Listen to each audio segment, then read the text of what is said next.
The U.S. Army and Marine Corps have declared the Joint Air-to-Ground Missile ready for full-rate production, manufacturer Lockheed Martin said in a statement on September 8.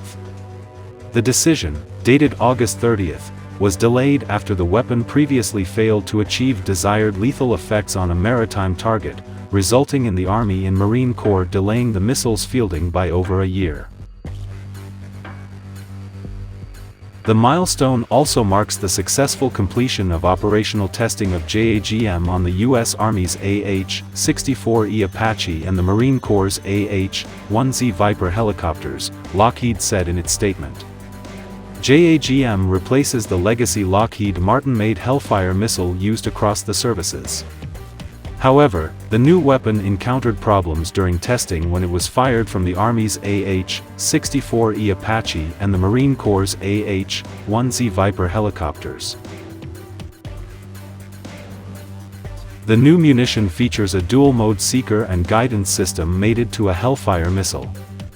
Prior to 2018, the Army experienced several failures during live-fire testing from an AH-64E Apache, including seeing the missile miss 2 targets. And during a major test event, one of the 4 launches with a live warhead failed to detonate. The Apache's targeting sight and fire control radar also passed erroneous target velocities to the missile. According to test reports, the Army was able to resolve those problems in subsequent testing and evaluation. But the Marine Corps struggled with JAGM on Viper during an initial operational test and evaluation at Fort Hood, Texas, and Eglin Air Force Base, Florida, in mid-2019. The Marines fired 2 shots, both of which did not hit both targets at the center of the vessel, but rather striking more toward the back.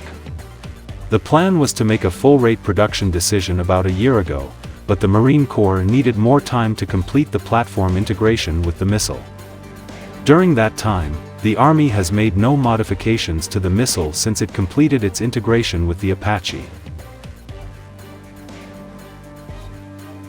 The delay has not affected the program overall, then Program Executive Officer for Missiles and Space Major General Robert Rash said last fall. He has since pinned on his 3rd star and now serves as the Director of the Army's Rapid Capabilities and Critical Technologies Office. The Army is still producing JAGMs at the minimum sustainment rate, he said. Lockheed rolled its 1,000th JAGM off the production line in February.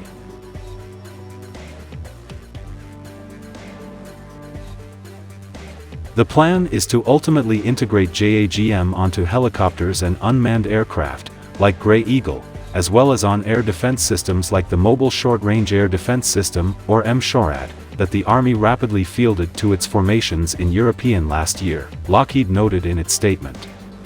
Lockheed is now working on extending JAGM's range to 16 kilometers through the pursuit of a medium-range variant. This would double the missile's current range without changing its length or diameter, the company said.